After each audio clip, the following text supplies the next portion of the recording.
오늘 말씀은 제가 제일 좋아하는 이야기입니다. 찬양 중에 이런 찬양이 있죠. 믿는 자에게 능치 못함이 없네. 우리가 자주 듣는 말씀이기도 합니다. 그러나 인생이 믿음대로 되는가 그렇지 않다는 것을 우리는 베드로의 모습을 통해 알게 됩니다. 감당할 수 없는 큰 폭풍을 베드로와 제자들이 만났습니다. 새벽 4시까지 폭풍이 멈추지 않았고 제자들은 살아남기 위해 사투하면서 안간힘을 쓰고 있었습니다. 대부분 어부였는데 제자들이 어부였음에도 불구하고 크게 두려워할 만큼 생명을 위협하는 폭풍이었습니다. 그리고 우리가 아는 것처럼 이 위급한 순간에 예수님께서 제자들을 찾아오셨습니다. 예수님을 보고 놀랐지만 이내 예수님인 것을 깨닫게 된 베드로가 놀라운 고백을 하죠.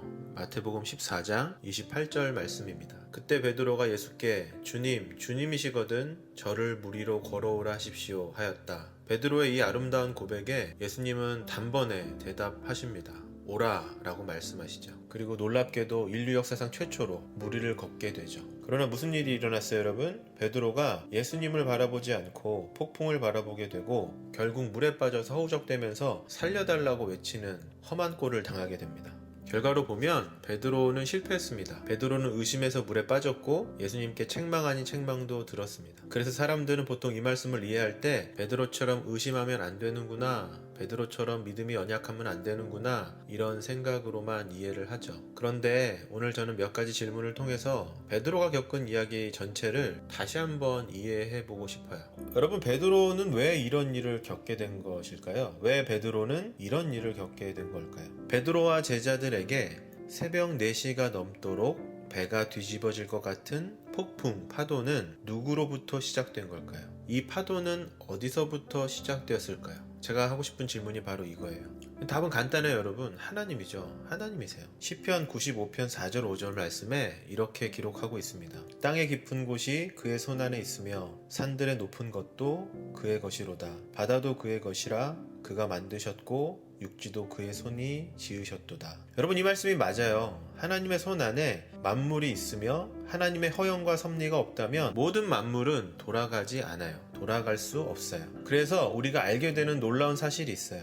베드로에게 일어난 폭풍, 새벽 4시까지 몰아친 파도, 죽을 것 같이 두려움으로 베드로를 근심하게 했었던 그 모든 일의 시작은 하나님의 섭리와 하나님의 허용과 하나님의 계획 안에서 시작되었다는 거예요. 그러면 이 질문을 해야 돼요. 이제 왜 하나님은 베드로에게 그 일을 허용하셨는가? 하나님이 베드로를 부끄럽게 하고 믿음 없음을 드러내기 위해서일까? 여러분, 절대로 그렇지 않아요. 우리가 알고 있는 예수 그리스도께서는 그렇게 악한 분이 아니세요. 함정을 파놓고 우리가 빠지기를 기대하시는 그런 악한 분이 아니세요. 그럼 질문해봐야 돼요. 왜 하나님은 그 일을 베드로에게 허용하셨나? 그 이유는 딱 하나예요. 베드로 때문이에요. 여러분, 진부한 얘기처럼 들릴지 모르지만 여러분, 이것은 명확해요. 베드로를 사랑하시기 때문에 그래요. 사랑하는데 왜 물에 빠지는 시험을 들게 하시는 걸까? 사랑하시는데 왜 감당할 수 없는 폭풍과 파도를 보내신 걸까? 사랑하는데 잠깐 눈 돌렸다고 왜 물에 빠지게 하신 걸까? 라고 질문할 수 있을지 모르지만 그렇다고 해도 그 이유는 바뀌지 않아요. 베드로를 사랑하시기 때문에 그래요. 여러분, 세상이 볼 때 베드로는 실패했어요. 그는 믿음 없이 객기 부리다 물에 빠져 허우적대는 철없이 예수를 쫓는 사람에 불과한 것처럼 보였어요. 그런데 여러분, 예수님에겐 그렇게 보이지 않았어요? 천하 만물을 다 주고서라도 바꿀 수 없는 가장 사랑하는 제자가 베드로였어요. 예수 그리스도 당신의 가장 존귀한 생명을 내어주시기까지 가장 사랑했던 제자가 바로 베드로였어요.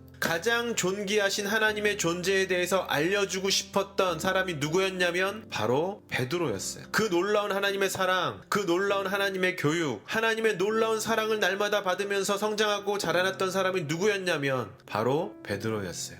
정말로 하나님이 베드로를 그렇게 사랑하신다면 이 모든 일을 통해서 하나님이 반드시 베드로에게 가르쳐주고 싶으신 것이 있으셨다면 그게 뭘까? 그게 뭘까요, 여러분? 온 만물을 창조하신 하나님, 만물의 주관자 예수 그리스도, 때론 우리의 삶이 어려움이 있지만 그것에 눌려 매어 살지 않게 하나님의 존귀한 자녀라는 것을 가르쳐 주길 원하신다는 거예요.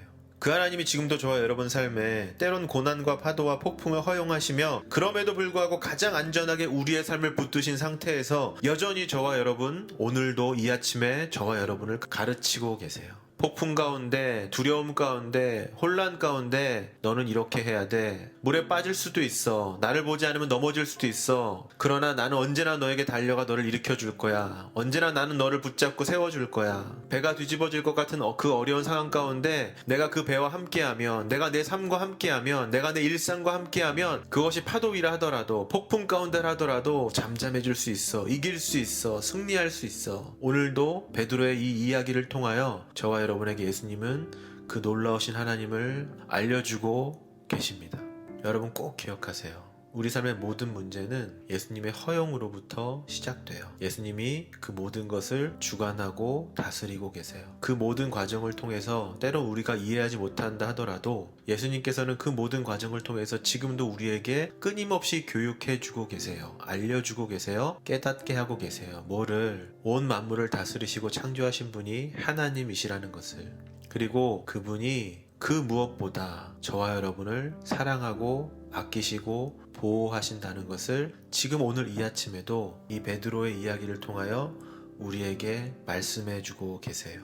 사랑하는 여러분, 잠잠하시길 축복합니다. 그리고 평안하시기를 기도합니다. 오늘은 무엇을 먹을까, 내일은 무엇을 입을까 고민하고 걱정하게 하는 이 세상 속에서 평안과 승리와 위로를 얻을 수 있는 유일한 길이라는 것을 여러분 꼭 기억하시길 바라요. 같이 기도하겠습니다.